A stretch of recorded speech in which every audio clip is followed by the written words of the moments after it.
Bonjour à tous et bienvenue dans Tech Impulse. Ici, on va parler des technologies qui transforment la banque et l'assurance.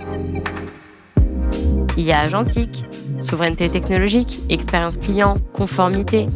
Dans chaque épisode, experts et partenaires partagent leurs analyses et leurs retours d'expérience. Tech Impulse, c'est le podcast qui capte les signaux du futur de la finance. Bonjour Jean-Denis, bienvenue dans Tech Impulse, le podcast de Cap IT. Pour commencer, je vais vous proposer de vous présenter et de présenter également Odigo. Bonjour Mélissa, ravi d'être avec vous aujourd'hui.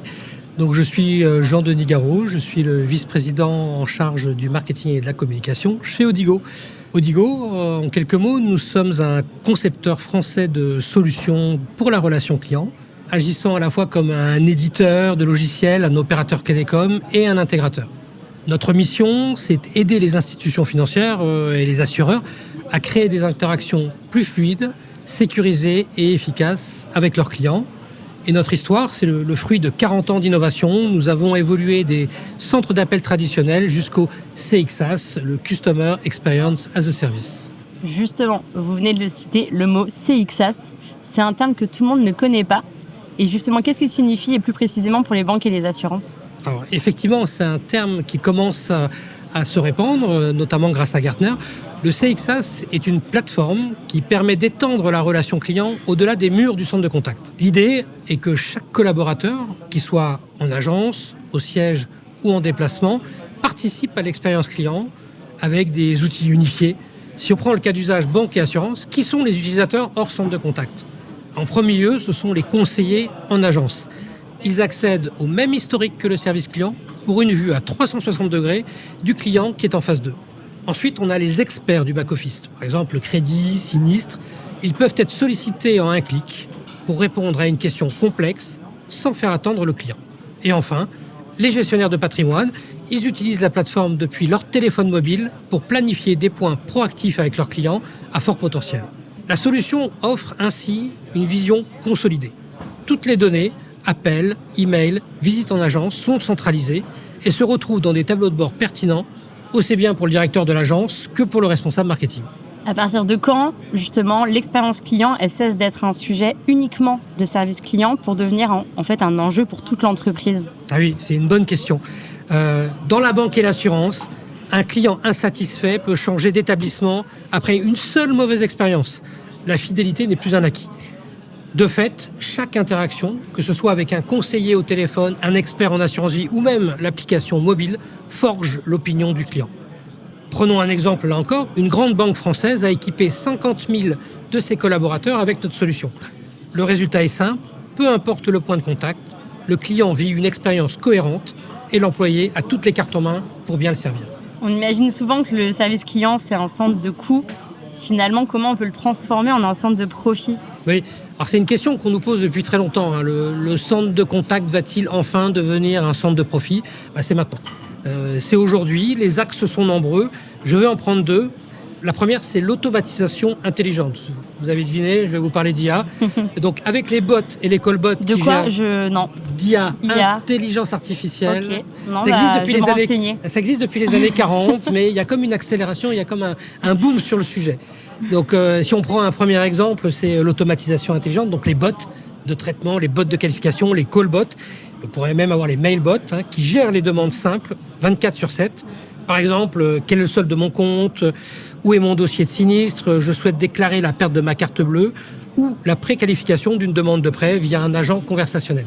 Un agent conversationnel, c'est un agent avec qui vous allez parler librement, que vous allez pouvoir interrompre. Vous pouvez même changer de langue en cours de conversation.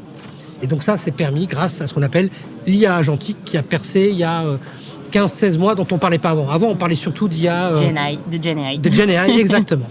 Alors le bénéfice, les conseillers, ils se libèrent pour se concentrer sur des missions à plus forte valeur, comme le conseil en investissement, la vente de produits complexes, la renégociation de contrats. Je prends un deuxième axe maintenant, c'est la proactivité grâce à la data. On sait que la data, c'est le fuel aujourd'hui de la relation client, c'est le fuel en fait de tout. Et on a, je crois, 90% de données qui sont non structurées, non exploitées. Et la data fraîche, elle n'est pas forcément dans le CRM. La data fraîche, elle est dans la relation client, dans les conversations que vous avez avec votre conseiller. Donc, Avec cet axe-là, on va travailler la rétention, évidemment. On sait bien qu'un client à acquérir beaucoup plus cher qu'un client à conserver. Donc, identifier un client qui consulte souvent les conditions de clôture de son assurance vie et on déclenche un appel proactif du conseiller, respectueux du consentement, évidemment. Et donc, on va pouvoir lui proposer un rendez-vous. Ou la vente additionnelle, l'upsell, le cross-sell. Un client a reçu une rentrée d'argent importante. Vous pouvez lui proposer un rendez-vous pour discuter de solutions de placement, par exemple. Vous nous avez parlé des bots. Est-ce qu'il y a d'autres formes d'IA qui sont intégrées dans votre solution ? Oui. Alors, on a coutume de dire qu'on est un orchestrateur d'IA chez Odigo. C'est-à-dire qu'on va travailler l'hybridation des IA. On a parlé de la Gen AI, on a parlé de la Gentic AI, mais il y a aussi le NLU, le NLP, le traitement en langage naturel. Et en fait, l'idée derrière, c'est de ne pas mettre de la Gent IA, de l'IA la plus complète sur tous les cas d'usage. L'idée, c'est de choisir la bonne IA au bon moment et d'hybrider ces IA. Donc, par exemple, pour les agents, l'intelligence artificielle n'est pas que là pour automatiser. Elle augmente aussi les collaborateurs. C'est l'Agent Assist pendant un appel. L'IA peut suggérer des réponses à l'agent, chercher en temps réel des informations dans une base de connaissances, comme les clauses d'un contrat d'assurance, par exemple, ou analyser le ton de la voix du client pour le conseiller. Elle peut aussi proposer un email de suivi de dossier customisable par le conseiller. Les solutions sont actionnables et produisent un ROI tangible. Actionnable, c'est-à-dire qu'on ne va pas avoir une IA magique, se faire plaisir avec un POC et se dire qu'on a fait de l'IA. Non, on est sur une solution qui a un cas d'usage avéré, qu'on a déjà déployé sur d'autres clients. Donc, on se met dans les chaussons confortables d'une IA qui a déjà été déployée et dont on connaît d'avance les ROI qu'ils vont produire.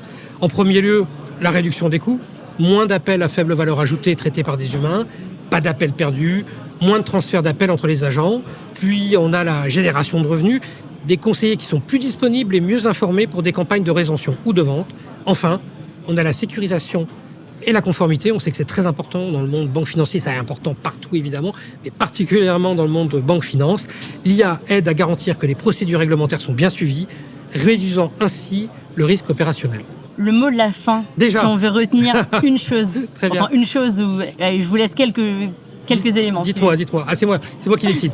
Donc, pour conclure, l'expérience client n'est plus un sujet de spécialiste, mais un projet d'entreprise qui a un impact direct sur votre rentabilité et votre risque. Et j'ajoute que si vous voulez en savoir plus, découvrir comment nos clients du secteur banque et assurance transforment chaque interaction en opportunité, visitez notre site odigo.com. Merci Jean-Denis. Merci à vous.